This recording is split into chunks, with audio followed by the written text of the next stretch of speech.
तो hello friends, आज हम लोग अध्ययन करते हैं त्रिकोणमिति का। और ध्यान दीजिएगा कि त्रिकोणमिति एक ऐसा सब्जेक्ट है जिसमें हम केसी सिन्हा के सारे क्वेश्चंस को पढ़ेंगे और इसको अच्छे से स्टडी करेंगे। सबसे पहले हम त्रिकोणमिति जानने से पहले ये जान लें कि त्रिकोणमिति है क्या। त्रिकोणमिति एक ऐसा सब्जेक्ट है जिससे कि हम किसी वृक्ष की ऊंचाई का पता लगा सकते हैं, कोई चिड़िया कितने ऊंचाई पर उड़ रहा है उसका पता लगा सकते हैं। यानी पूरी तरह से कुल मिला के अगर हम बात करें तो त्रिकोणमिति एक ऐसा सब्जेक्ट है जिसमें हम त्रिकोणमिति में हम तीन चीज़ों को मिलाकर अध्ययन करते हैं। एक तो ट्राइग्नोमेट्री इसको हम बोलते हैं। ट्राइग्नोमेट्री कहने का अर्थात ये मेरा मतलब है आपसे कि ट्राइग्नोमेट्री जो होता है ये तीन चीज़ों से मिलकर बना हुआ। एक तो ट्राई का मतलब होता है थ्री मतलब तीन। दूसरा गोनो का मतलब होता है एंगल का मतलब होता है कोण। और तीसरा मैट्री मतलब मैट्रॉन मतलब मेजरमेंट,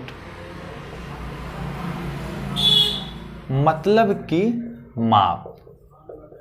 तो कुल मिला के यहाँ पर हम त्रिकोणमिति में तीन कोणों की माप का अध्ययन करते हैं। और बेसिकली हम तीन कोणों की माप जो करते हैं वो हम समकोण त्रिभुज को लेकर करते हैं। अगर त्रिकोणमिति का इतिहास ये रहा है कि अगर 140 बीसी में देखा जाए तो हिपार्कस एक गणितज्ञ थे जिन्होंने कहा था कि अगर किसी त्रिभुज की भुजाएं ली जाती हैं तो उसके साथ साथ उन्होंने कोण को भी स्थापित कर दिया था। यानी कोण अगर पता हो तो उसके साथ भुजा के संबंध को भी उन्होंने स्थापित कर दिया था। जैसे कि इसमें फर्स्टली हम लोग त्रिकोणमिति में समकोण त्रिभुज का अध्ययन करते हैं। समकोण त्रिभुज क्या है समझिएगा। मान लेते हैं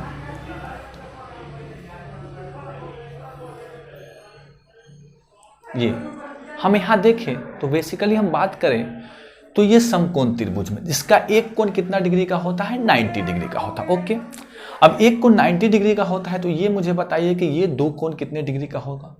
तो अगर ये 90 है तो ये मैं लेता हूं थीटा, तो ये हो जाता है 90 माइनस थीटा, क्योंकि हम जानते हैं कि तीनों कोण का योग क्या होता है 90। तो आप देख सकते हैं कि 90 कितना हो गया 180 डिग्री हो गया। यानी त्रिकोणमिति में त्रिभुज के तीनों कोणों को जब हम जोड़ते हैं तो क्या होगा 180। बेसिकली हम इसमें अध्ययन करते हैं क्या चीज का, भुजाओं का और उससे संबंधित कोण का। किसका? समकोण त्रिभुज के लिए। ठीक है, ये बात आप अच्छे समझ गए।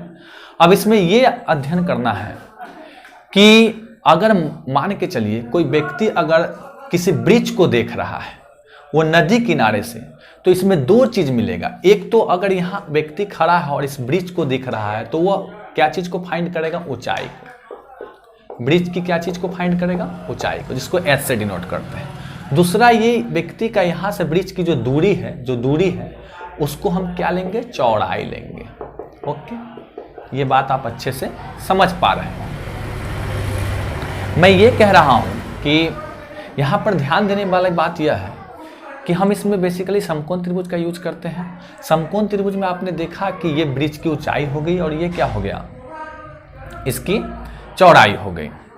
अब हम आ जाते हैं त्रिकोणमिति के रेशियो पर, यानी त्रिकोणमिति अनुपात। तो त्रिकोणमिति अनुपात कुछ है नहीं, ये 6 होता है।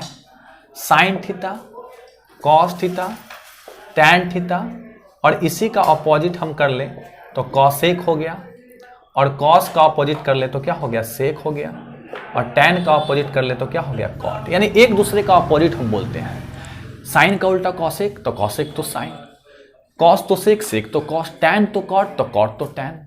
ओके, जरा ध्यान दीजिएगा कि ये चीजें होती हैं त्रिकोणमिति में। पहले आप इसको नोट कर लें, फिर हम आगे की चीजें बताते हैं। ओके, कर लिए नोट। अब ध्यान दीजिए, त्रिकोणमिति में मैंने आपको ये बताया, अब एंगल कैसे पकड़ेंगे। मान लीजिए कि आपका समकोण त्रिभुज है, ये तो हम जान गए कि त्रिकोणमिति में समकोण त्रिभुज का यूज होता है। अब यहाँ जानिएगा कि कैसे करते हैं, एंगल कैसे पकड़ते हैं। अगर मान लीजिए हम थीटा यहाँ लेते हैं, थीटा यहाँ लेते हैं, तो यहाँ पर हम देखते हैं कि तीनों भुजों का नामकरण कैसे होता है। जहाँ पे थीटा होता है उसको हम बोलते हैं आधार, आधार मतलब बेस, और इसके सामने, थीटा के सामने जो होता है उसको हम बोलते हैं लंब। लंब का मतलब परपेंडिकुलर, परपेंडिकुलर। ओके, चलिए।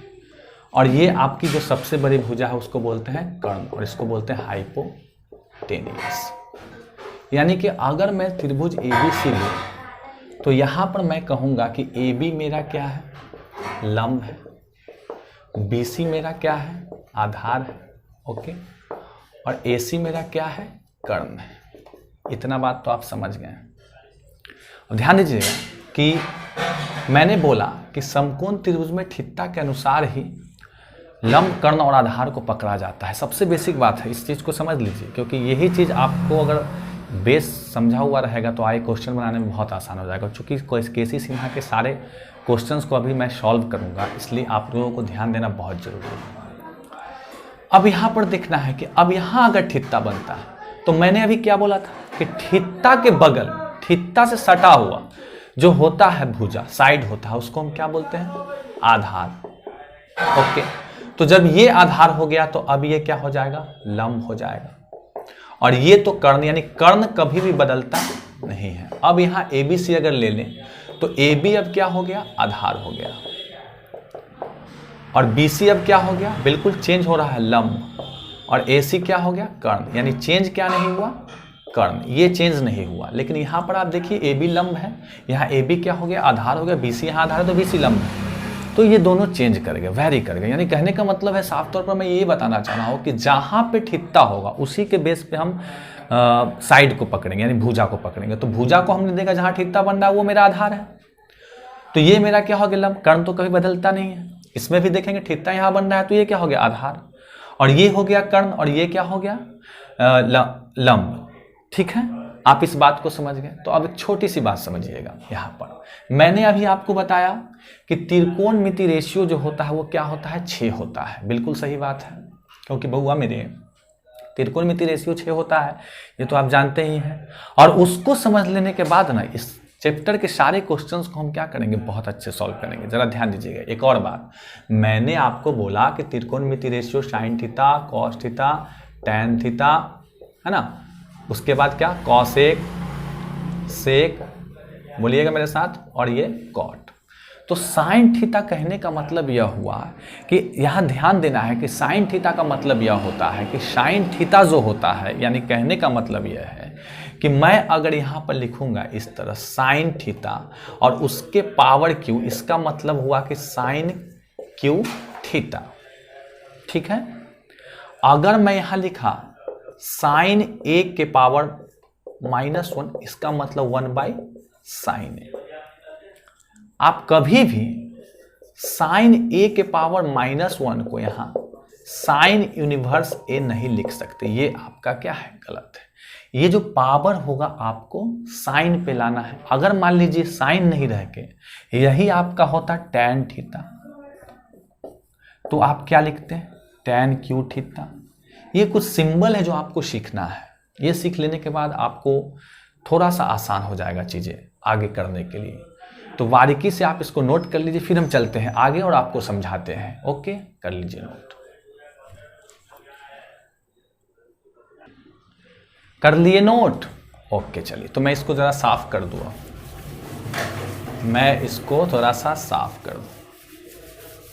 चलिए ध्यान दीजिएगा, कहने का मतलब यह है कि यहाँ पर अब अच्छे से समझिएगा। जैसे मैं ये बोल रहा था कि अब आगे क्या है, आगे सिंपल सी बातें हैं, आप समझते जाइएगा और चुटकी में क्वेश्चन सॉल्व होते जाएगा। मैंने अभी क्या बता दिया, मैंने आपको बताया मेरे बच्चे कि जहाँ पे थीटा होगा उसी को हम आधार लेंगे, जहाँ पे थीटा बनेगा उसके जड़ से आधार लेंगे, उसके परपेंडिकुलर जो होगा, जो वो लंब होगा, और कर्ण कभी बदलता नहीं है। उसके बाद मैंने बताया कि किस तरह हम सिंबल करके लिख सकते हैं। अब एक महत्वपूर्ण बात है जिसको आप ध्यान से देखिएगा, और उसके बाद न बउआ कभी दिक्कत होने वाला ही आपको नहीं है। तो कैसे करेंगे देखिए, जैसे कि मैंने बोला कि साइन थीटा एक बहुत ही बढ़िया सा फॉर्मूला आता है बोर्ड वालों के लिए कि लाल बटे कक्का, लाल बटे कक्का। इस ट्रिक से हम त्रिकोणमिति रेशियो को आसान कर लेंगे। जैसे मैंने लिखा साइन थीटा,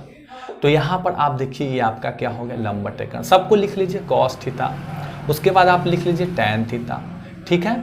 साइड में आप लिख लीजिए कॉसेक, साइन का उल्टा कॉसेक, कॉस का उल्टा कौन चीज सेक, और टैन का उल्टा कौन चीज कॉट। यहाँ पर ध्यान दीजिएगा, इक्वल देते चलेंगे, बिल्कुल देते चलेंगे। यहाँ पर मैंने क्या लिखा एल बाई के, अब मैं इसमें क्या लिखूंगा ए बाई के। अब बउआ यहाँ क्या लिखेंगे एल बाई ए, यानी लंब बटे आधार। एल से लंब, के से कर्ण। अगर ये समकोण त्रिभुज है तो बच्चे ध्यान दीजिए के से कर्ण बोलते हैं, इसको लंब मान के चलते हैं। थीटा अगर यहाँ पर बन रहा है तो, और ये आपका क्या है बउआ मेरे आधार है, ठीक है। आपको साफ साफ नहीं दिख रहा होगा, मैं यहाँ पर साफ साफ आपको दिखा देता हूँ। चलिए, तो मैंने आपको बोला था कि साइन का उल्टा कॉसेक होता है, तो कॉसेक होता है तो यहाँ क्या हो जाएगा कर्ण बाई लंब, और कॉस का उल्टा सेक होता है तो यहाँ हो जाएगा कर्ण बाई आधार, और टैन का उल्टा होता है आधार बटे लंब। बढ़िया समझ में आ गया होगा। ये जो मैं लंब लिया हूँ इसके पीछे का रीजन है कि थीटा यहाँ बन रहा है, तो थीटा के अनुसार मैंने अभी अभी आपको बताया है कि ये आधार हो जाएगा, ये लंब होगा, और ये क्या हो जाएगा कर्ण। चीजें समझ में आ गई, बहुत अच्छी बात है। चलिए ध्यान दीजिए, तो लाल बटा कक्का का हम क्यों यूज करेंगे, क्या है काम इसका। तो कोई एक अगर साइड है तो उसको निकालने में इसका यूज किया जाता है, ठीक है।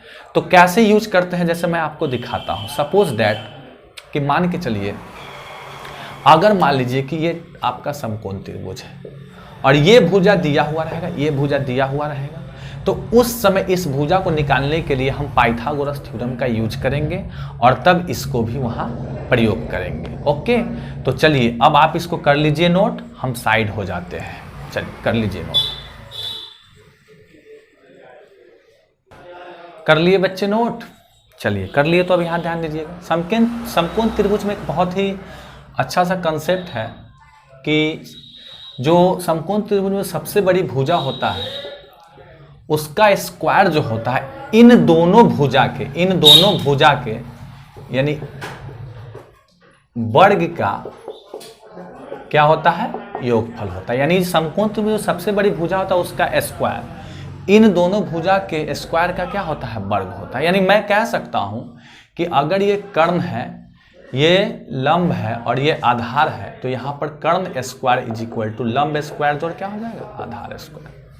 अगर हम चाहें तो कर्ण स्क्वायर और इसको इधर लाएंगे तो क्या हो जाएगा, माइनस आधार स्क्वायर। यहाँ क्या बच जाएगा, लंब का स्क्वायर। यानी हम कह सकते हैं कि लंब स्क्वायर बराबर कर्ण स्क्वायर माइनस आधार स्क्वायर। चलिए बहुत अच्छी बात है।